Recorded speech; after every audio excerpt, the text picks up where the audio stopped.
Essa é a nossa da nossa prática profissional realizada na Cabo Telecom. Meu nome é Jonas Felipe e outro componente da dupla é Ailton Matheus. Fizemos essa prática sob orientação de Daniel Guerra. Vamos falar sobre nossos objetivos. Nosso objetivo geral era de realizar atividades tanto de manutenção quanto de suporte técnicos a aparelhos em telecomunicações.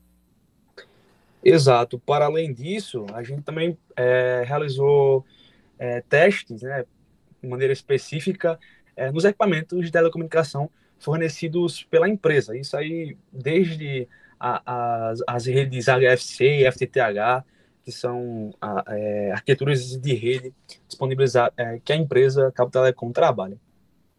Também auxiliamos na instalação de sistemas e também fizemos instalação dos próprios sistemas internos de telecomunicações no nosso espaço de trabalho, como na própria sede da empresa. E, diante disso, a gente precisou, assim como os equipamentos precisam, os equipamentos ativos das telecomunicações precisam, a gente também precisou fazer os testes de equipamentos hiperiféricos que forneciam, seja energia para os modems, para as ONTs, ou que possibilitavam, de alguma forma, a comunicação entre um dispositivo e um periférico, como, por exemplo, os controles remotos. Vale também salientar que, dentre os objetivos, um dos nossos objetivos era fornecer um apoio de campo aos técnicos do setor de atendimento da Cabo Telecom, seja no fornecimento de materiais, de eletrônicos, que são instalados na rede HFC ou FTTH que a empresa trabalha.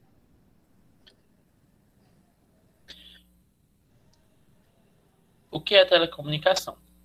Podemos topificar a telecomunicação como uma das áreas abordadas de engenharia elétrica. E ela é responsável pelo projeto, implementação e manutenção de vários sistemas de comunicação a longa distância. Embora elas sejam popularmente relacionadas às chamadas telefônicas, essa área de conhecimento não restringe somente a essa tecnologia. Para Medeiros, a telecomunicação tem como objetivo principal atender a necessidade do ser inteligente, do ser humano, de se comunicar à distância. Vale salientar que o desenvolvimento da telecomunicação ele é histórico. Ele uma sucessão de conhecimentos científicos associados à necessidade humana de se comunicar, que vão desde o conhecimento físico, matemático, até as nossas necessidades de comunicação. Exato. Sobre a empresa. Bom, a Cabo Telecom, né, que foi a empresa que nós realizamos a prática profissional, ela é uma empresa,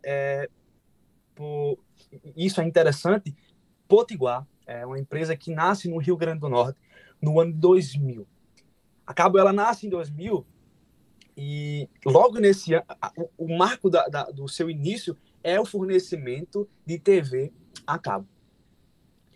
E a Cabo, ela vem desde 2000 se desenvolvendo, crescendo a cada ano aqui no estado, sendo uma empresa pioneira na telecomunicação dentro do nosso estado e uma referência dentro do Brasil. Em 2001, a empresa ela começa a comercializar o serviço de internet banda larga, né? Dado ali o avanço, né, do serviço de internet no mundo, a Cabo ela proporciona isso aqui dentro do Rio Grande do Norte. E, passados os anos, os avanços científicos sucessivos na comunicação, em 2015, a Cabo é a empresa pioneira no Nordeste a fornecer o serviço de internet por fibra ótica, que proporciona ao assinante, né, dos serviços da internet, por exemplo, da empresa, o fornecimento de fibra ótica, desde o fornecimento da empresa até a casa do cliente, né, proporcionando experiências de acesso muito rápidas dentro para o assinante da empresa. E esse avanço ele tem sido constante dentro da empresa. Hoje a Cabo faz parte do grupo Conexão. É um grupo de expansão dos serviços da empresa que possui associado a ele diversas outras empresas do Brasil que trabalham com o serviço de telecomunicação. Também tem o objetivo de expandir os serviços da Cabo Telecom dentro do próprio Rio Grande do Norte, para regiões do Rio Grande do Norte onde a internet ainda, embora já tenha, mas ainda não é de boa qualidade, como, por exemplo, os municípios de São José do Mipibu, Goianinha. Então, a Cabo ela faz parte desse grupo hoje, Conexão. E é importante lembrar que a Cabo hoje não participa somente, não possui sede somente em Natal, mas também uma sede em João Pessoa. Exatamente. A Cabo tem expandido bastante, né? E dentro desse grupo Conexão é a empresa pioneira no serviço e a mais relevante que tem influenciado o trabalho com as telecomunicações em outras regiões do Nordeste do Brasil e especialmente do nosso estado. Então a Cabo ela trabalha, como a gente já falou, com fornecimento de internet, com fornecimento de serviços de televisão, de telefonia. E uma das tecnologias que a Cabo trabalha é a rede HFC. Ora, o que é a rede HFC? Nominalmente, é uma rede híbrida que fornece internet por meio de linhas de comunicação que possuem fibra ótica e cabos coaxiais. Ora, a comunicação ela começa a partir do centro de processamento de sinais, que é a cabeça do sistema, que é o REDEM. Lá possui todas as informações de todos os assinantes, de todos os condomínios que estão vinculados à empresa no fornecimento de internet, todas as empresas associadas a cabo, e essa informação ela sai em fibra ótica até um receptor óptico, que já entra na rede de distribuição do sinal de internet. Esse sinal ele chega no receptor, nos amplificadores, em forma de fibra ótica ainda, e a partir dos amplificadores, esses sinais eles começam a serem enviados não mais por fibra ótica, mas por cabo coaxial, por uma tecnologia de radiofrequência, que envia o sinal em radiofrequência até um cable modem, por exemplo, até um decoder, transformando esse sinal em uma modulação digital, né? Que, por exemplo, se eu mandar uma mensagem para Jonas, via qualquer que seja rede social, essa mensagem vai ser entregue a ele por radiofrequência, se eu utilizar a tecnologia HFC, e essa tecnologia essa mensagem vai chegar para ele em forma de modulação digital. E ele me responde em radiofrequência e essa mensagem é modulada para mim em forma de sinal digital. Então, essa é a composição da arquitetura da HFC, ou seja, é uma parte da comunicação, ela utiliza fibra ótica, né, até um amplificador receptor, por exemplo, e dessa parte, então, até o cliente, a rede ela é fornecida a partir de cabo coaxial, né, que é o principal instrumento de comunicação, da linha de comunicação da rede HFC. E vale lembrar que a rede HFC ela possui componentes ativos e passivos na sua composição. Temos como componentes passivos os TAPs, que são divisores internos da rede, que distribuem a informação entre os conjuntos de assinantes. E tem dispositivos ativos, como amplificadores, devido à perda de sinal ao longo do caminho no cabo coaxial. A diferença entre os dois é que o ativo ele precisa de energia e o passivo ele não precisa essencialmente de energia para funcionar. Ele é só um meio, como o próprio nome diz, de passagem, digamos, do sinal. E aí dentro do... Ok, rede FTTH. Tá. Rede FTTH. A rede FTTH ela surge do inglês como a rede Fiber to the Home, que é a fibra para a casa. Ou seja, Diferente da conexão da rede HFC, o servidor ele conecta-se diretamente com o cliente por fibra ótica e exclusivamente por fibra ótica.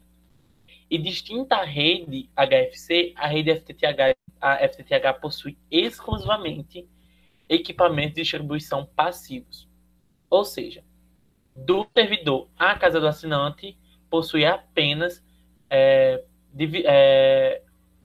equipamentos de distribuição chamados splitters, que não necessitam de eletricidade, não necessitam de fonte de alimentação para funcionar. Eles apenas recebem a informação e dividem entre os assinantes. E como na rede HFC, ela também possui uma central chamada OLT, que recebe toda a informação codificada e envia. E também parecida com a rede HFC, os equipamentos finais da rede, chamadas ONTs, recebem a informação digital e transformam em uma informação ou digital ou por radiofrequência, no caso das redes de conexão sem fio. Porque na rede cabeada por fibra ótica, a transmissão é a partir do conceito de propagação da luz. Não é isso, Jonas? Isso. E por incrível que pareça, a rede FTTH é mais resistente do que a rede HFC. Isso no espectro de distribuição. Por quê? Porque um cabo de FTTH, um cabo de fibra, ele possui diversos filamentos, dezenas ou centenas de filamentos de fibra em sua composição. Ou seja, ele é menos maleável e mais resistente do que a rede HFC, os equipamentos do cabo coaxial.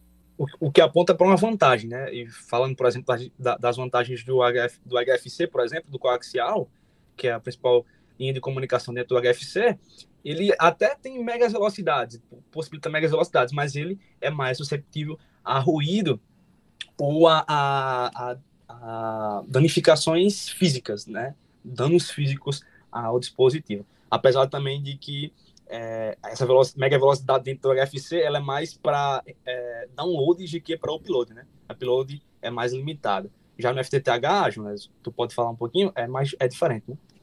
Isso, no FTTH não tem limite de transmissão e recepção de sinal. O download e o upload, as velocidades, as mega velocidades do cliente não possuem limites, diferente da HFC, que o download não possui limite, tem o limite bem alto, porém o upload, que é a comunicação entre o cliente e o servidor, é reduzida, ele é limitada é bem baixo. Na FTTH não existe isso, a FTTH consegue suportar grandes transmissões de velocidades.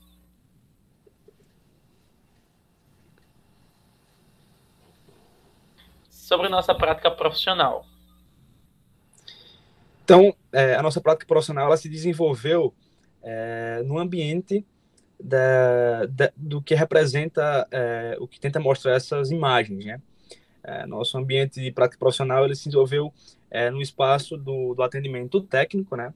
Nesta sala, que a gente pode ver na foto do meio, é a sala principal, né? A sala onde tem todos os aparatos dos técnicos, equipamentos de proteção individual, né? E é onde ocorre todo a organização do espaço, a organização do sistema da Cabo, né?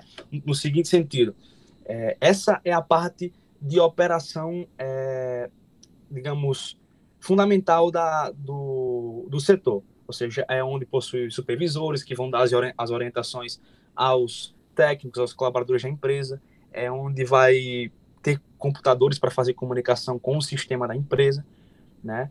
E essa sala é composta por 3 espaços nesse sentido de colaboração mais fundamental, né? Que são a mesa dos estagiários, que a gente pode ver na foto da esquerda, né? Um computador lá na frente, na foto do meio, junto aqui com a mesa dos estagiários, tem também a mesa de um dos outros supervisores que também estão nessa parte de gerência do espaço. E na foto da direita, a gente tem a sala secundária, que seria a sala dos testes, não é isso, Jonas?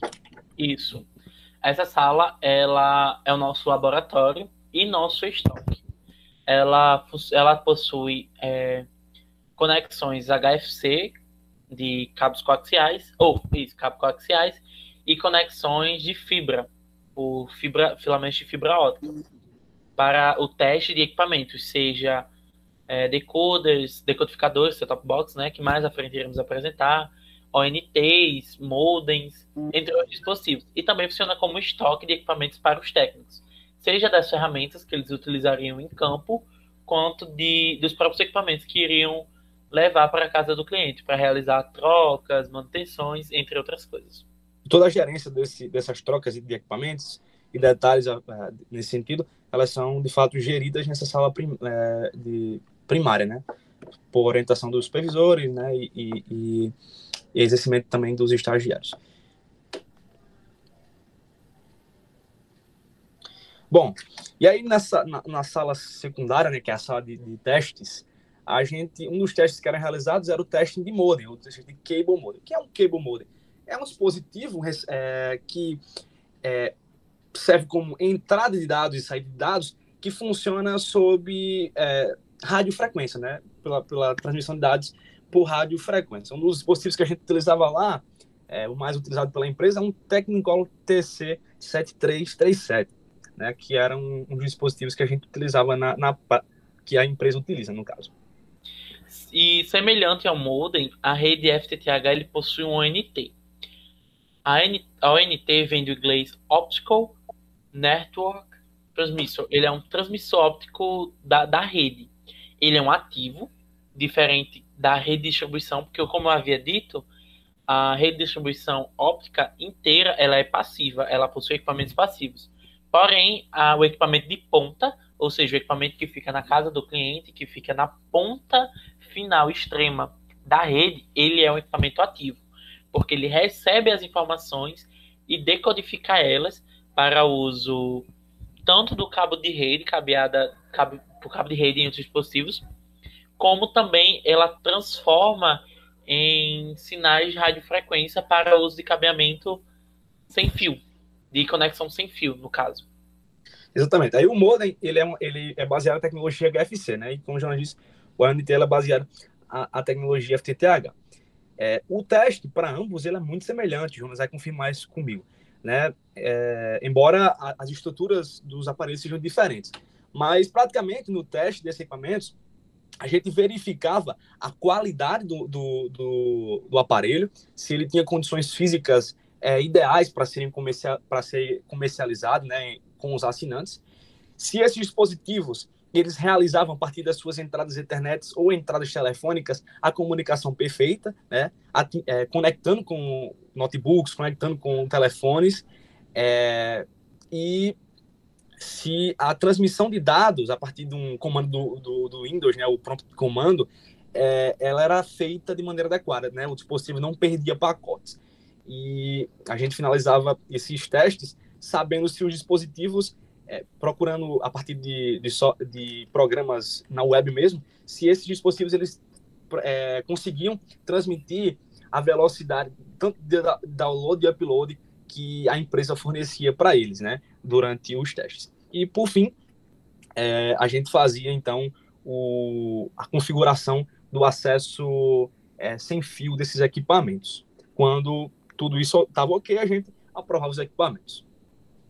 Depois de aprovados, esses equipamentos eles eram enviados para um setor específico, onde eles seriam limpos, pintados, reaproveitados em uso externo, e os que eram reprovados também iam para esse setor para serem armazenados, descartados ou terem suas carcaças reutilizadas, ou até mesmo fazer a manutenção dele por empresa terceirizada.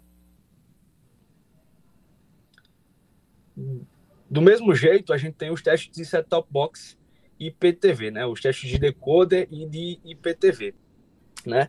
O decoder, ele é mais ele é utilizado que é a foto da direita, justamente, um dispositivo dentro da rede de HFC e o IPTV dentro da rede de FTTH. Jonas pode explicar como era feito, por exemplo, o teste dos dois e também dar uma introduzida no que representa cada um. Sim, sim.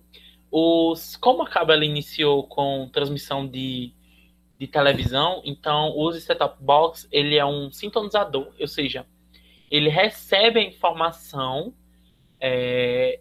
via cabo e, e digitaliza ele, torna digital essa transmissão de radiofrequência para que a televisão ela consiga transmitir imagens, a cores e o som daqueles determinados sinais. Veja, a televisão ela não possui um decodificador específico interno para receber a informação de diversos canais na qual a cabo trabalha. Então, há necessidade de criar, de comercializar também um decodificador para que o cliente ele possa utilizar diversos canais em sua rede. E uma coisa interessante, o decodificador ele recebe a informação direto da rede por um cabo coaxial. Porém, temos uma versão semelhante com a mesma utilização, com a mesma funcionalidade para redes FTTH, na qual denominamos IPTV. Diferente da rede HFC, a rede FTTH, para ter acesso à televisão, é necessário ter acesso à internet, porque o protocolo utilizado de transmissão de TV na rede FTTH é a de televisão por protocolo de internet, ou conhecido como IPTV, o Internet Protocol Television. E ele é conectado, esse dispositivo, à direita. À esquerda. Ele é conectado via cabo de rede a uma ONT, como eu tinha dito, entre aspas, modem de fibra, por assim dizer. E ele iria, por meio do protocolo de internet, ele iria receber as informações da TV e iria enviar para uma televisão para transmitir imagem e som. E diferente do set-top box, do decoder, né, conhecido por decoder, ele possui uma velocidade maior de transmissão e uma capacidade maior de canais, como também acesso a serviços de streaming, como YouTube, Netflix, entre outros. Exatamente. Aí, já no contexto do teste desses equipamentos, é muito semelhante. Embora eles tenham algumas peculiaridades em si, né? Mas o teste em si desses equipamentos, ele basicamente é saber, para o decoder, por exemplo, saber se o dispositivo ele recebe sinal, se a entrada de sinal, por exemplo, coaxial, está funcionando corretamente, se ele consegue transmitir imagem e som para uma televisão a partir da entrada HDMI, e se o dispositivo ele liga ou não liga nesse contexto. E saber também, a partir dos smart cards que são acoplados a esses dispositivos decoder, se o plano de contrato do assinante está sendo lido corretamente pelo slot de smart card do dispositivo. No IPTV mesmo, pode falar. A Cabo Telecom ela utiliza o smart card, que é um cartão com chip semelhante ao cartão convencional de débito, de crédito, que possui um chip, para evitar piratarias e contrabandos dos serviços ofertados pela Cabo. Porque com esse cartão, apenas os clientes autorizados pelo sistema, com determinados canais, podem acessar a lista de canais da Cabo.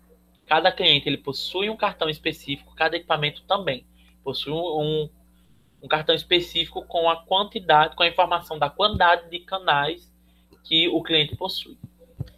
Aí no IPTV, diferente do decoder, o sinal, por exemplo, no IPTV, você não tem a presença do smart card porque você tem uma vasta disponibilidade de canais e tudo é baseado dentro do protocolo de internet para televisão, que é o IPTV, mas a transmissão de sinal no IPTV, diferentemente do decoder, não é feito por coaxial, nem feito exatamente por fibra ótica, mas é feito a partir de uma transmissão secundária de um cabo Ethernet que vem da ONT, que possui a entrada que funciona a partir de fibra ótica, para o IPTV. Então, a diferença na comunicação é exatamente essa. Exato. E o IPTV ele não possui o cartão, porque todas as informações dele são dadas virtualmente, seja a conexão ou a desconexão daquele cliente, a liberação ou a não liberação de pacotes, é tudo virtual. Diferente do decoder de HFC, porque ele necessita de um cartão para ter a liberação ou não. Ele precisa do contato físico do técnico lá para realizar isso.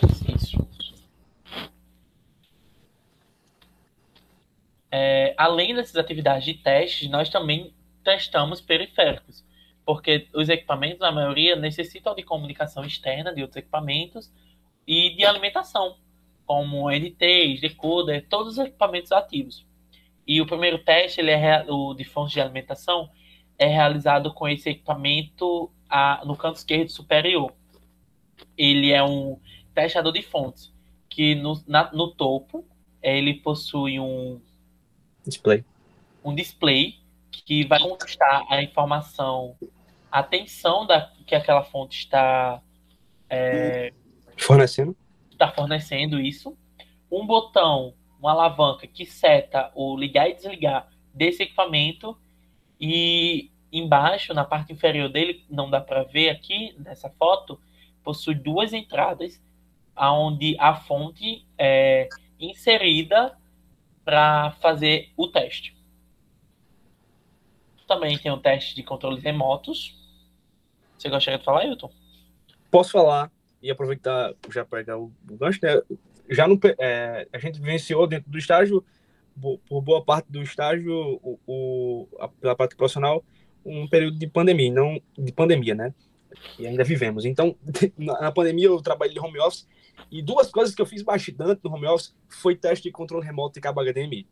No controle remoto, esse dispositivo aí, da foto superior direita, ao lado de um controle remoto, ele é um detector de infravermelho. Então, o que é que eu faço? O que é que a gente faz nesse teste? A gente coloca pilha no controle e a gente aperta um botão por vez. E quando a gente aperta o botão e aponta o controle para esse detector de infravermelho, ele emite um sinal sonoro.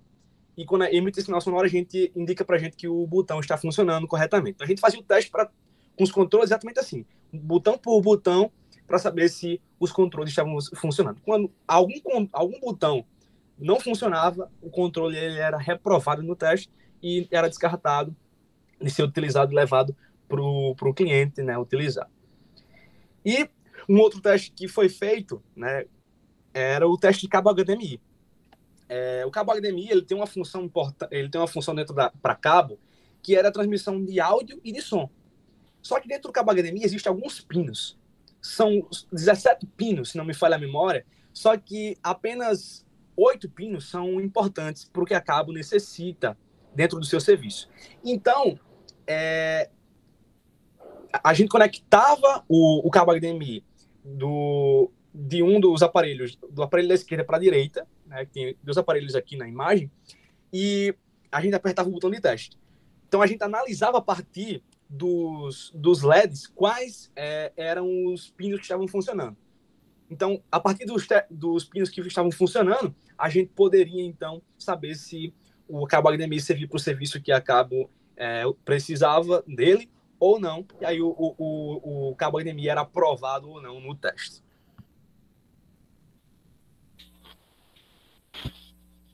Por fim, sobre nossas atividades de campo. Ailton, novamente, porque ele realizou mais atividades de campo do que eu.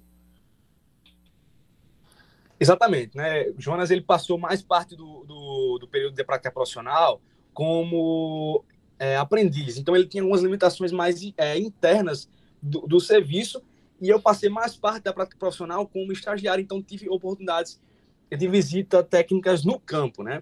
Então, no campo, a primeira coisa que é necessário é o uso de equipamentos de proteção individual. E a empresa nos forneceu botas, luvas e capacete. Isso era muito importante porque, como os técnicos trabalham com altura, às vezes alguma peça poderia cair de uma das escadas, ou as botas serviam, por exemplo, para isolar termicamente, e as luvas também, né? Nesse sentido, tanto que a luva é chamada de luva antitato. E para além disso, a experiência de atividade de campo, eu pude, então, entender qual é realmente, na prática, o funcionamento dos dispositivos que a Cabo trabalha no dia a dia dos clientes. A necessidade seja de interferência por causa do uso de um dispositivo como um micro-ondas, por exemplo, pelo cliente, que pode interferir, de repente, no funcionamento de um modem, ou é um rádio que tem na casa do cliente que interfere num modem, e aí causa intermitência no sinal, ou às vezes o cliente tem um animal de estimação que pode morder, no caso da fibra óptica, o pigtail, que é um cabo que faz comunicação entre o splitter e a ONT, e danificar a fibra óptica e torar a fibra óptica e o cliente ficar sem acesso, né? Dentre outras atividades, como também nas redes, né? Relacionadas ao poste, quando acompanhado dos supervisores, eu pude então analisar como era o funcionamento dessas atividades. Desde a confecção de cabos coaxiais dentro no TAP, bem como também a conexão de cabos de fibra óptica nos splitters. Por fim, o nosso setor, no qual a prática foi realizada, é o setor de atendimento técnico, o setor de manutenção de clientes. Lá, nesse setor, os técnicos eles realizam a reposição de equipamentos eletrônicos, dos EPIs deles, eles recebem as ordens, que são as informações sobre o cliente e os erros encontrados na casa do cliente, no qual eles vão corrigir.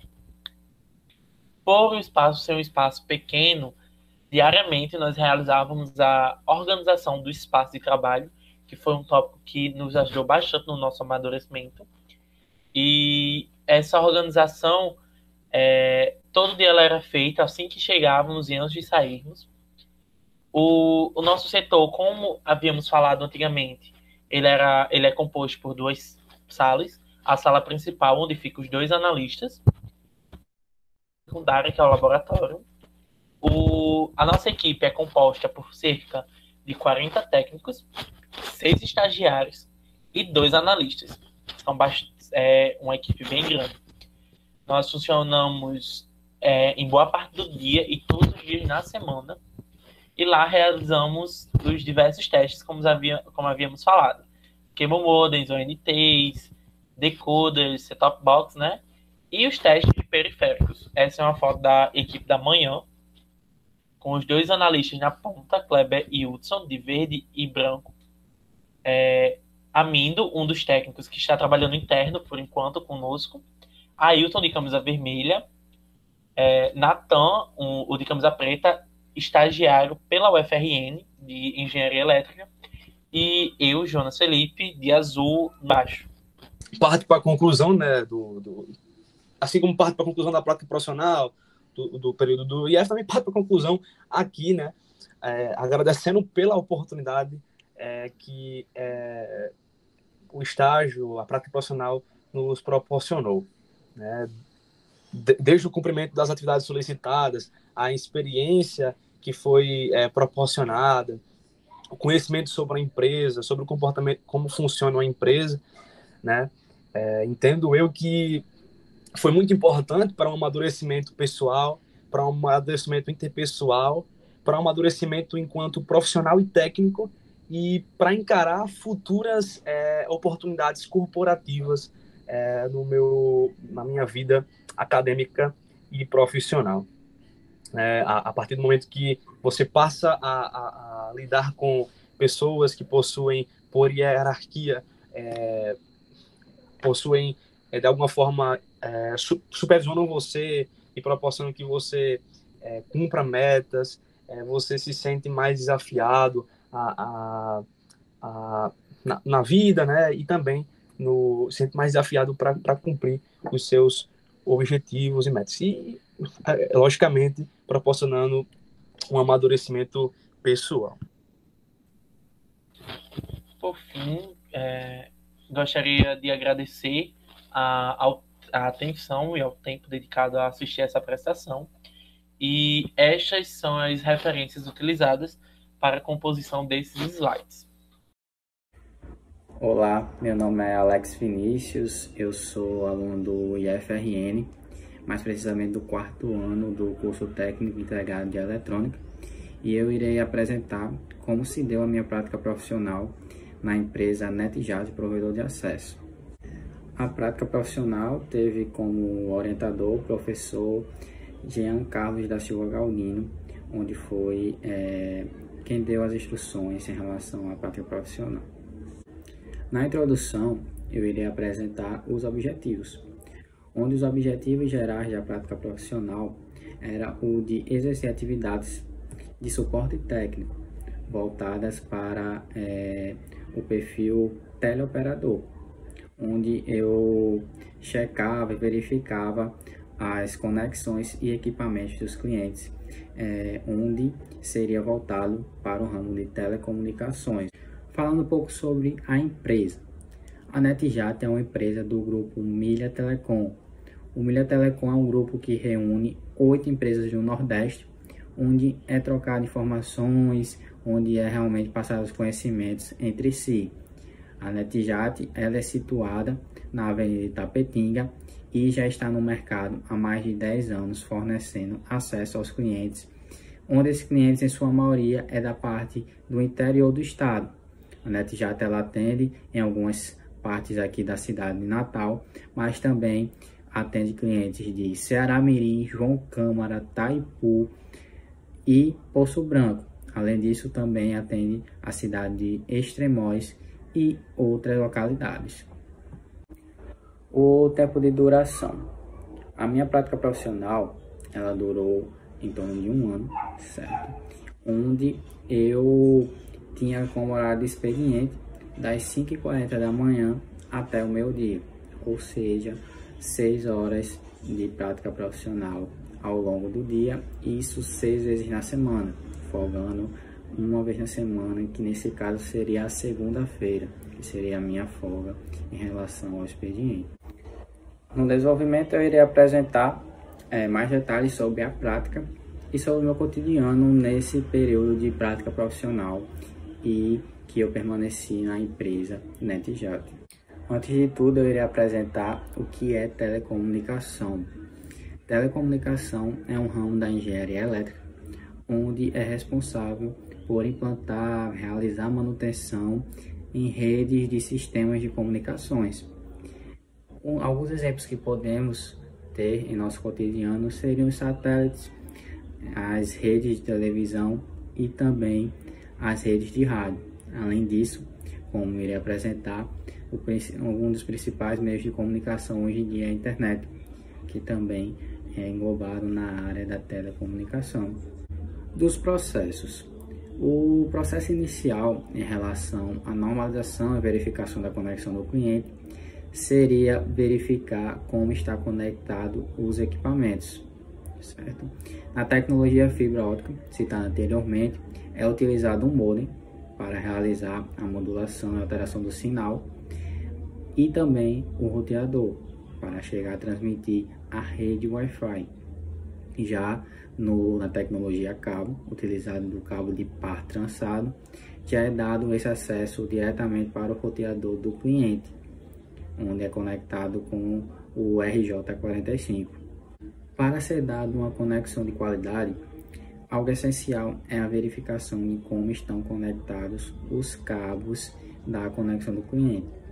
Nesse caso, na tecnologia fibra ótica, do nosso modem sai um cabo de rede, certo? Do modem modulado o sinal e transmitido pelo cabo de rede para o roteador, onde o roteador ele é responsável por transmitir o sinal do Wi-Fi. Ou seja, quando iremos conectar um celular, um computador no Wi-Fi, antes disso tudo, o sinal vem modulado do nosso modem, chamado também de ONU. No roteador se possui mais algumas entradas, que são as entradas para distribuição da rede interna do cliente. Essas entradas têm o nome de LAN. Nessas entradas pode ocorrer um número de até 4 entradas, com a mesma forma de conexão do cabo de rede que sai do modem. ou seja, pode ocorrer desse cabo estar conectado em alguma dessas entradas, conhecido também como cabo de rede. O cabo de pá trançado, ele é utilizado principalmente na tecnologia cabo. Como é dada essa tecnologia, é apresentado por meio de impulsos elétricos a informação que é cedida e passada para os clientes, ou seja, a comunicação é dada por fornecimento de energia. Então, diferentemente da tecnologia fibra ótica, que utiliza a velocidade da luz, a tecnologia do cabo pá trançado ou cabo de rede já ocorrem mais interferências e também queda na velocidade. Na tecnologia cabo, é dada a verificação inicial da mesma forma. Vou utilizar o cabo de pá trançado como cabo de rede. A diferença é que já vem dos equipamentos externos, que seria o switch. Nesse caso, após verificado que o cabeamento na casa do cliente está tudo normal, é necessário reiniciar os equipamentos, que seria desligar os equipamentos, aguardando um prazo de 30 segundos para poder ligar novamente esse equipamento. Após isso, será liberada a memória cache, que seria a memória de acúmulo de dados. Quando está com um acúmulo de dados elevado, os equipamentos eles travam, sendo necessário realmente reiniciar esses dispositivos. Se dado o CPF, nós conseguimos ter acesso à conexão do cliente. Na conexão fibra, nós temos acesso ao modem, às configurações do modem, e temos acesso aonde os equipamentos do cliente está conectado. Nesse caso, os equipamentos seria o modem.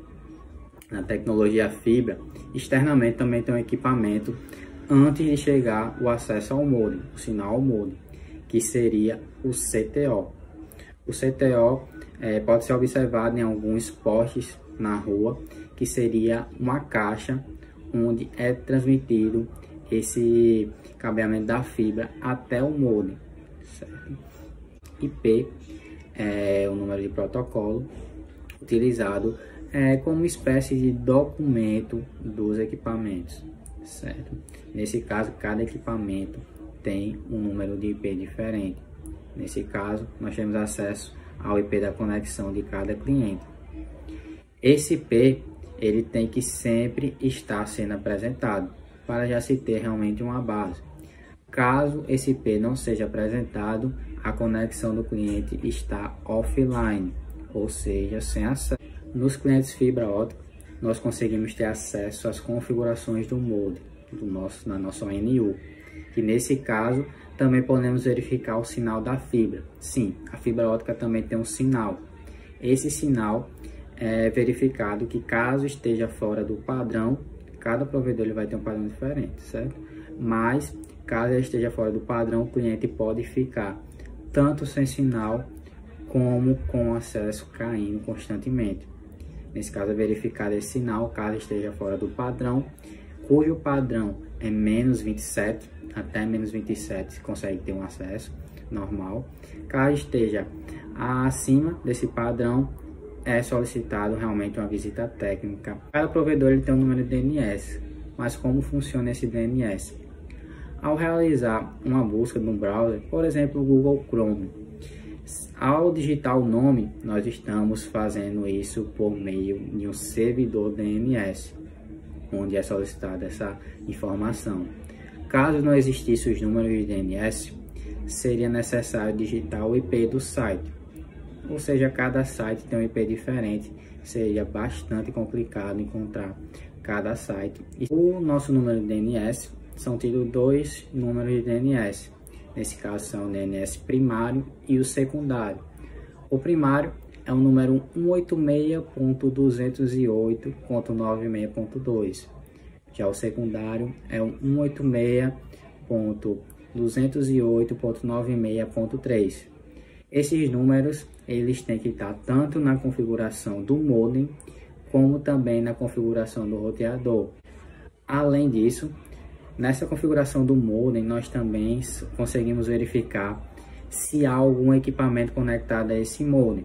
Como dito anteriormente, é necessário que esteja realmente conectado a um roteador. já que esse modem ele não é responsável, em sua maioria das vezes, pela rede Wi-Fi. Realmente ele é só responsável por modular o sinal e já transmitir a conexão para o cliente. Alguns modems ele já vêm com esse Wi-Fi integrado, ou seja, ele é responsável por tanto modular o sinal, como também por transmitir esse sinal Wi-Fi wireless para o cliente.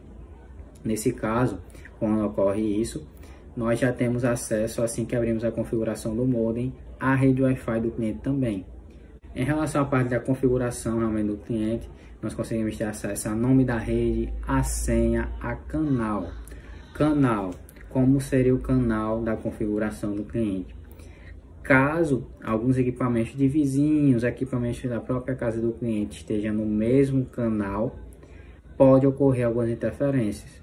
Nesse caso, nós possuímos a opção de conseguir alterar esse canal para que não ocorra essa interferência na residência do cliente. Mesmo após realizar todas as verificações em questão de DNS, de também reiniciar os equipamentos do cliente, de cabeamento e também de canais, caso não tenha normalizado o acesso do cliente, é necessário realmente abrir uma visita técnica. Nesse caso, o técnico ele vai no local, vai realizar todas as verificações em questão de acesso e, caso realmente esteja com dificuldade, ele vai ter que realizar uma troca de equipamento ou, caso necessário, uma nova instalação na residência. Realizar todas as verificações possíveis nas configurações dos clientes e não normalizados em ambas as tecnologias, é necessário realmente abrir uma visita técnica para a verificação do técnico no local. Nós só temos acesso à verificação remota, ou seja, é feito tudo que é possível ao nosso alcance em relação à distância. Caso não seja realmente normalizado, é necessário abrir uma visita técnica ou então um prazo de 16 horas úteis para ocorrer e para normalizar na residência do cliente. O Zabbix é uma forma, um programa de monitoramento de rede, ou seja, quando cai algum link em relação à fibra ótica, ou tem algum rompimento de fibra externo, ou algum problema nos nossos equipamentos, que seriam os equipamentos externos, os switches, os CTOs e também nossas OLTs, essa dificuldade é apresentada nos Zabbix. Ou seja, a todo momento é necessário estar realizando esse monitoramento na rede. Caso alguma dificuldade seja apresentada nos Zabbix, pode ser tanto falta de energia, é necessário realizar a verificação com o fornecedor de energia elétrica, como também pode ser essa dificuldade nos nossos equipamentos. Nesse caso, será necessário realizar um chamado, ser reconhecido no próprio Zabbix e aberto o chamado para verificação no local. Nesse caso, o monitoramento de redes é algo mais abrangente, é algo que é quando ocorre uma eventualidade técnica. Eventualidade técnica é quando ocorre um problema externo, uma dificuldade externa, que muitos clientes são afetados devido a essa eventualidade. É necessário realizar esse monitoramento para que ocorra a normalização o mais breve possível, seja de forma remota ou realmente no local, realizando reparo nos equipamentos. Conclusão. Na conclusão, eu irei apresentar como foi dado a prática profissional na pandemia. Na pandemia, ocorreu sim uma dificuldade em relação aos serviços serem dados. As instalações foram afetadas, as visitas técnicas foram afetadas e também o nosso trabalho em relação ao suporte técnico foi um pouco afetado. Em um certo período foi necessário realmente ter o trabalho home office, já que não era possível ser dado na empresa. Esse trabalho home office passou no período de 2.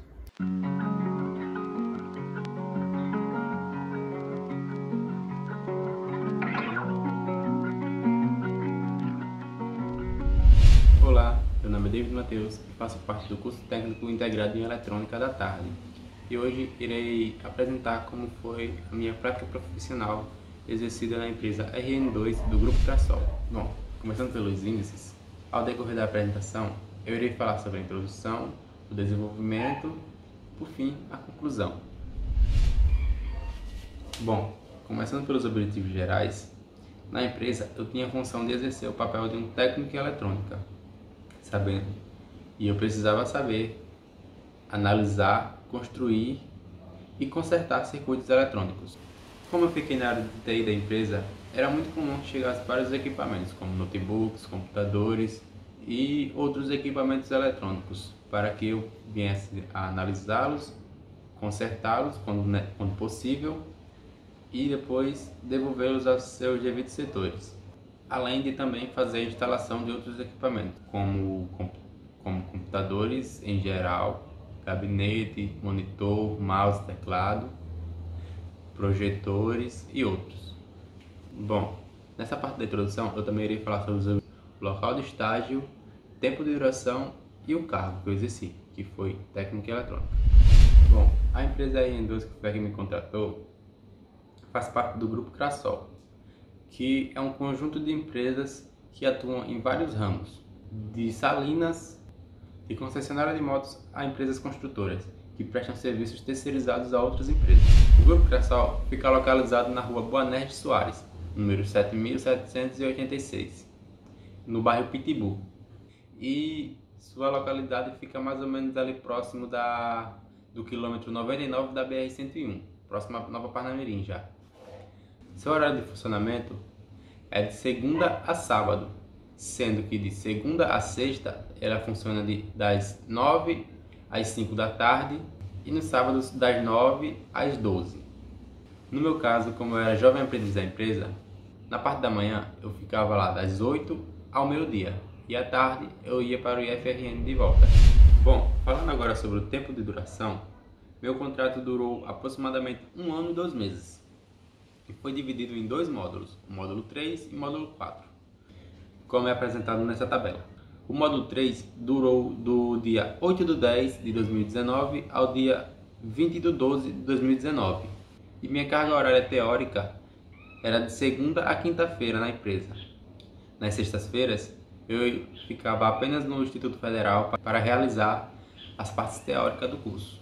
No módulo 4, que durou do dia 21 de 12 de 2019 ao dia 18 de 12 de 2020, também continuou a mesma analogia, até que finalizasse meu contrato. Bom, falando agora sobre o desenvolvimento do estágio, como eu fiquei na área de TI da empresa, muitos equipamentos eletrônicos chegavam praticamente toda semana. Computadores, fontes queimadas, carregadores de notebooks, e tudo isso passava por mim para que eu pudesse fazer a primeira análise. Na imagem desse slide, é possível ver que tem uma fonte ATX que eu modifiquei para fazer uma extensão mais segura para o setor, pois no setor haviam os servidores da empresa que não podiam nunca ser desligados, pois se fossem desligados paravam a empresa. Então, pensando na segurança dos servidores e para ter cautela no nosso serviço, eu criei essa extensão que possui um disjuntor de 70 amperes, pois caso algum equipamento que viéssemos a testar estivesse em curto, ele desarmaria apenas o disjuntor dessa extensão, protegendo a rede elétrica de todo o setor juntamente com os servidores. Bom, falando um pouco mais do meu cotidiano, como na empresa havia muitos equipamentos que não tinham como ser consertados com as ferramentas ao alcance, foi que eu criei uma espécie de reservatório de sucatas, onde eu poderia ir e remover alguns componentes eletrônicos de fontes que não funcionavam mais e utilizar fios para fazer jumpers também, como é representado nessa imagem. Além disso também, eu fiz um carregador utilizando uma fonte ATX, que não estava mais sendo utilizada para nada, pois ela estava com algumas saídas danificadas. Então eu a utilizei para fazer um carregador de 13 volts, sendo que as fontes ATX normalmente dão no máximo uma tensão de 12 volts de output. Então eu precisei fazer uma modificação no seu circuito. Eu assisti alguns vídeos para me auxiliar e fiz um jumper das saídas de 5 volts para as saídas de 12 volts com o diodo. E removi um capacitor também. Assim, ao fazer o teste, constatei que a fonte realmente já estava fornecendo 13 volts de output, que era o que eu precisava. Esse carregador foi uma necessidade de que, na empresa, como os servidores não poderiam ser desligados, eles eram ligados com um no-break, que é uma espécie de um estabilizador que possui algumas baterias que, caso venha a faltar energia, essas baterias irão manter o equipamento ligado, mesmo que não haja energia na tomada. Bom, nesse slide nós vemos as baterias de no-break. Alguns no-breaks já estavam com alguns problemas na bateria, pois ao decorrer do tempo, um líquido que existe dentro da bateria, normalmente ácido, ele simplesmente seca. Então, foi solicitado o ácido para a bateria para que eu pudesse fazer a manutenção dessas baterias, adicionando mais ácido com uma seringa. Nesse momento de adicionar esse ácido nas baterias, eu precisei ter bastante cuidado. Utilizei luvas e uma seringa para que o ácido não viesse a ter contato com minha pele. Ao adicionar o ácido nas baterias, não tinha como a gente carregar as baterias, pois não havia nenhum carregador para elas. E como elas são baterias de 12 volts, seria necessário uma tensão maior para poder energizá-las. Então foi preciso construir a fonte de 13 volts.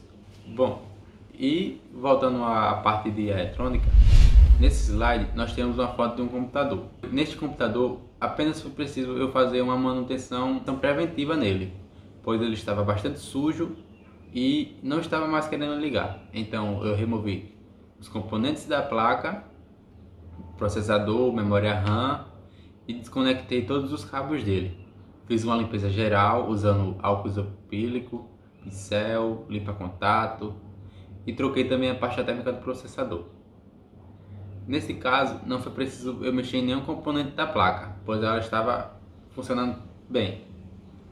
Então eu fiz essa manutenção preventiva, limpei a placa, o gabinete e depois montei novamente e fiz o teste para ligar ela e ela voltou a funcionar normal. Em alguns outros casos, eu utilizei o ferro de solda. Na imagem 6, nós temos um ferro de solda que eu utilizei bastante ao decorrer do meu contrato. Infelizmente, eu não lembrei de tirar foto quando eu estava consertando algum circuito eletrônico, mas com certeza ele foi bem utilizado, muitas vezes. E ele foi um equipamento muito importante, pois com ele eu pude fazer a fonte de 13 volts e pude fazer também a extensão, assim como fazer a manutenção em outros equipamentos eletrônicos também. Bom, aqui nessa imagem nós podemos ver a planta da empresa, que eu a fiz no pensamento de ajudar a mim e aos outros aprendizes que também chegassem ao setor, pois como a sede da empresa era bastante grande e os setores ficavam separados, às vezes eu mesmo me perdia e não lembrava onde é que ficava algum setor. Então eu criei a planta da empresa para facilitar quando nós saíssemos do nosso setor de TI para fazer o atendimento em outros setores.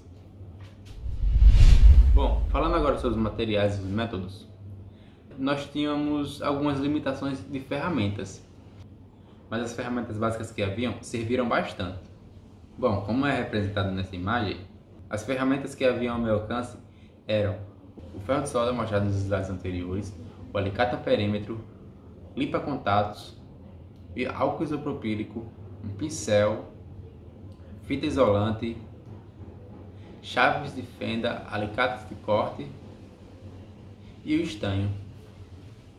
Esses equipamentos serviram muito bem para mim, mas alguns equipamentos não puderam ser consertados pois exigia bastante complexibilidade. Na empresa não havia como fazer, pois para mexer em equipamentos, por exemplo, como microresistores, microcapacitores, seria preciso que eu tivesse ferramentas mais específicas, como um soprador térmico, por exemplo. Bom, e como lá era um setor de TI voltado mais para redes, eu tive que aprender algumas atividades novas, como fazer crimpagem de cabos de rede e saber os padrões que cada fio tinha. Por exemplo, tinha um padrão A e um padrão B. Nesta imagem representada está o padrão B, que não era utilizado na empresa, mas que também foi preciso aprender, pois existia. O padrão utilizado na nossa empresa era o padrão tipo A. Branco do verde, verde, branco do laranja, azul. E algumas ferramentas novas que eu também tive que aprender a usar, como o alicate de crimpagem e o testador de cabos. Que vale lembrar que este testador de cabo que está representado nessa imagem, ao lado do alicate, foi um dos equipamentos que eu consertei. Ele possuía um curto em uma de suas entradas. E então eu precisei remover o testador do cabo coaxial, que nós não utilizávamos na empresa. E eu deixei apenas o testador de cabo de rede. Para que eu fizesse isso, eu utilizei o ferro de solda e um pouquinho de estanho, só para garantir que o estanho antigo que havia nas soldas pudesse sair com facilidade. Bom, agora chegamos à conclusão. Como nós sabemos, este ano de 2020 ocorreu uma pandemia mundial e isto acarretou algumas dificuldades em minha jornada de trabalho também. Pois, por causa dessa pandemia, eu tive meu contrato suspenso por 2 meses, nos meses de julho a agosto. E eu precisei ficar em casa, pois foi quando os índices de contágio e mortalidade do vírus tiveram um grande aumento. Então, ao retornar no mês de setembro, eu precisei tomar alguns cuidados a mais com minha saúde, além dos que eu já tomava antes de ter o meu contrato suspenso por causa dessa pandemia. Minha convivência na empresa foi muito boa com todos os funcionários. Tenho amizades até hoje e vou levar comigo por bastante tempo, pois o pessoal de lá é muito gente boa. Os meus orientadores também foram muito legais comigo, me orientaram bastante, me ensinaram bastante, tiveram bastante paciência, pois algumas coisas realmente foi bastante difícil. E com a paciência deles e o meu esforço, eu consegui exercer todas as atividades previstas para o meu currículo.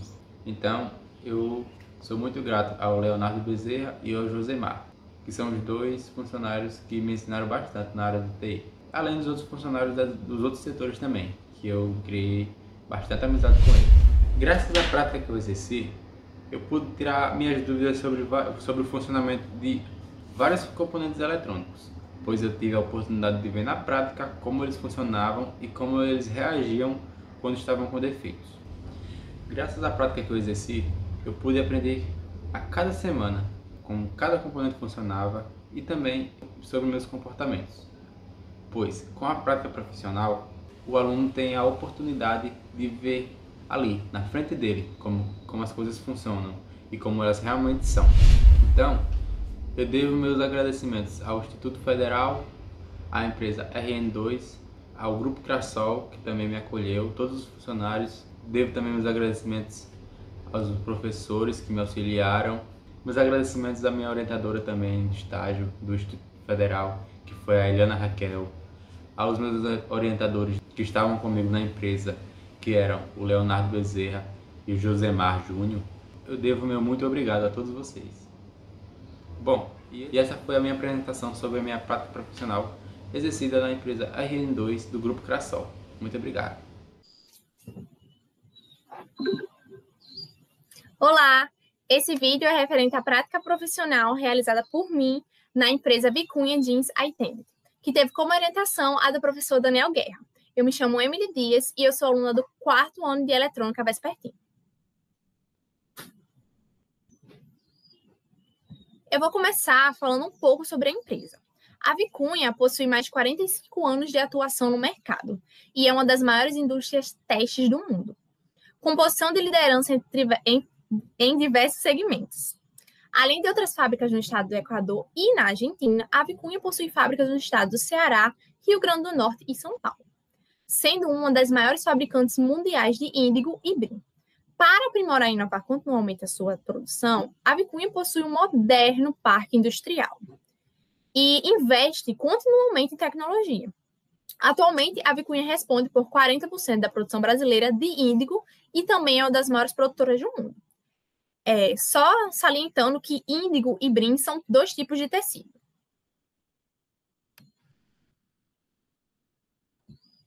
Objetivos. Como objetivos gerais da minha prática profissional, eu tive consertar aparelhos eletrônicos e realizar atividades de manutenção e suporte técnico. Já como objetivos específicos, eu tive teste de manutenção de placas de circuito, realizar a manutenção corretiva de equipamentos e organizar o local de trabalho.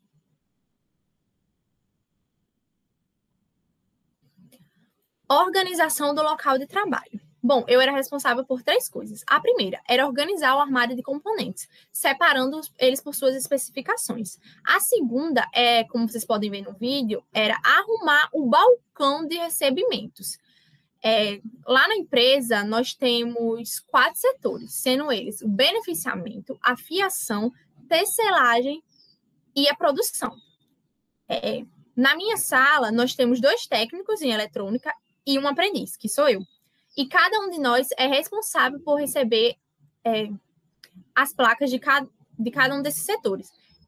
Eu, por exemplo, sou responsável pelas placas da tecelagem. Mas claro que isso não me impedia de pegar alguma placa da fiação ou um equipamento do beneficiamento. Dependia muito da demanda. No vídeo, como vocês puderam ver, eu estava arrumando o balcão de recebimento, separando justamente essas placas por setores. A terceira coisa é que eu também era responsável por arrumar a minha bancada. Sempre no final do dia, quando eu acabava um expediente, eu arrumava a bancada.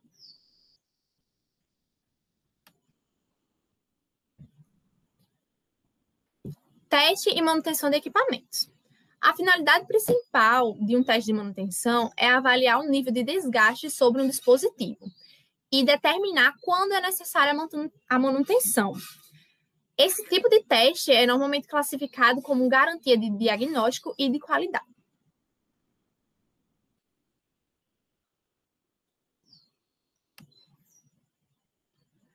Para vocês entenderem um pouco sobre teste e manutenção de equipamentos, eu trouxe um vídeo da manutenção que eu realizei em um estabilizador.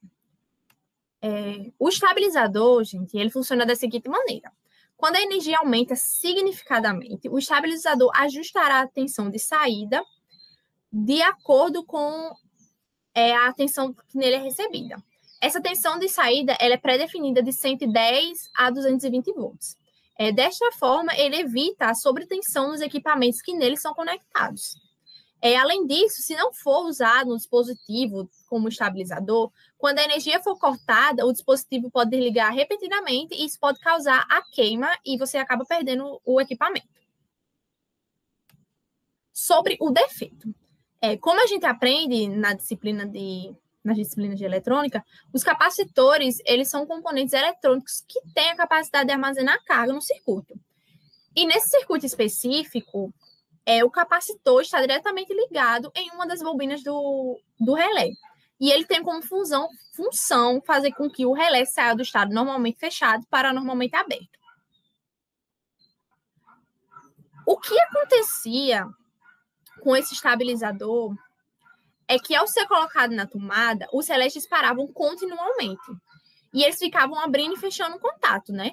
O que me levou a deduzir que os capacitores estavam descarregando muito rápido. Então, eu removi os capacitores da placa e, com o auxílio de um teste de RCR, foi feita a medição da capacitância dos capacitores. Como vocês vão ver aí no vídeo, o capacitor que tinha na placa era de 4, micro.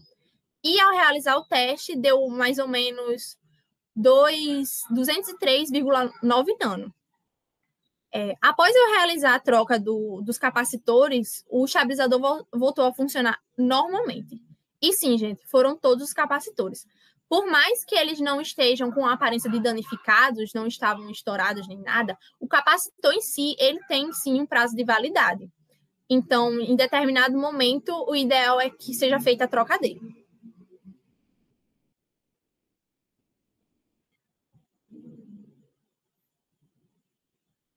Aí vocês podem ver a placa já finalizada com os capacitores trocados.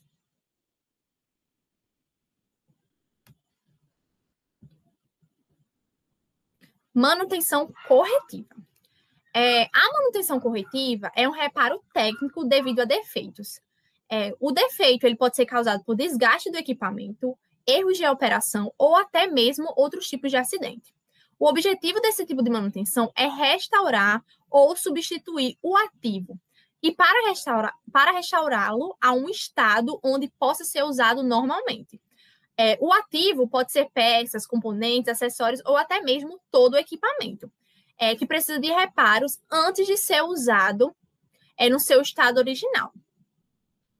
Manutenção corretiva era a função que eu mais exercia na empresa, tá? E para vocês entenderem mais um pouco sobre a manutenção corretiva, eu também separei um vídeo de uma manutenção que eu realizei em uma das placas. Bom, essa placa é a placa da trama de um TA e ela é conhecida como acumulador. As suas saídas, elas acionam um motor que também é ligado a um pino selenoide. E também eles têm como entrada 3 sensores, que são responsáveis por detectar se o fio se rompe. Quando o fio se rompe, a máquina para e ela só volta a funcionar quando uma pessoa vai lá e arruma o fio, digamos assim. Sobre o defeito, eu vou começar falando que os semicondutores, né, como a gente sabe, como a gente aprendeu na disciplina de acionamentos, nesse caso, eu vou falar especificamente dos MOSFETs, no estado de condução, eles geram calor, e esse calor precisa ser dissipado, para que não cause elevações de temperatura que são capazes de danificar o componente. O MOSFET, ele é um componente muito delicado, tá? Nessa placa, mesmo com o dissipador de calor, que vocês podem ver que ele é grande, a temperatura se eleva e acaba danificando os MOSFETs. Até porque são 7 MOSFETs, né? Com o auxílio de um multímetro na escala de diodo, eu realizei o teste nos MOSFETs e identifiquei que 2 componentes estavam em curto. Vocês vão ver isso agora no vídeo.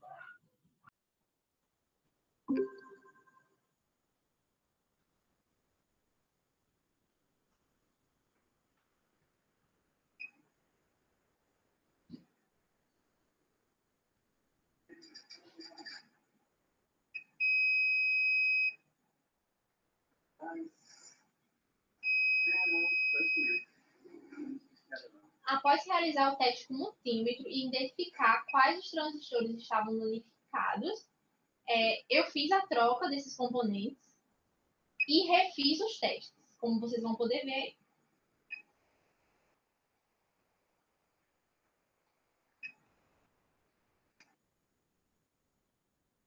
Esse tipo de placa em específico, ela não pode ser testada na bancada, ela só pode ser testada na máquina. Então, após realizar essa manutenção, eu mandei ela para o setor dela, que no caso foi a tecelagem, e lá foi feito o teste na máquina.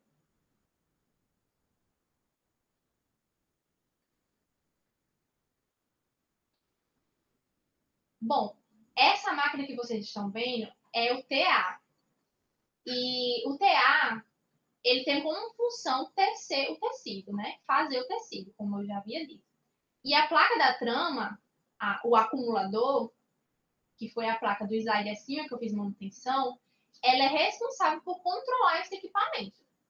Então, eu vou mostrar para vocês o vídeo da placa, essas 2 placas. Eu fiz a manutenção e eu vou mostrar para vocês elas em funcionamento.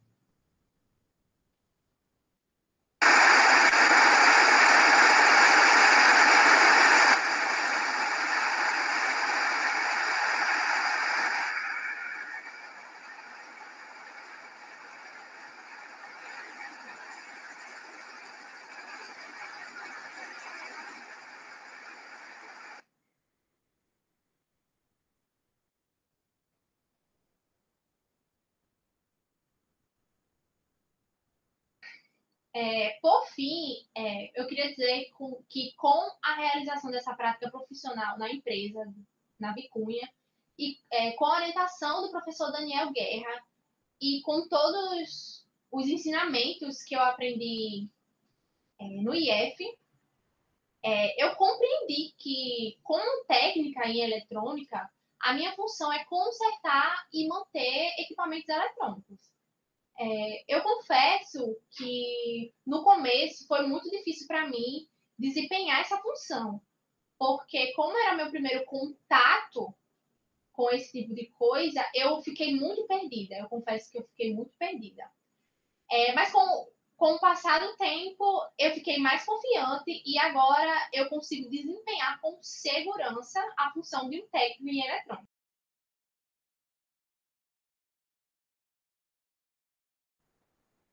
Então é isso, gente. Muito obrigada por assistirem.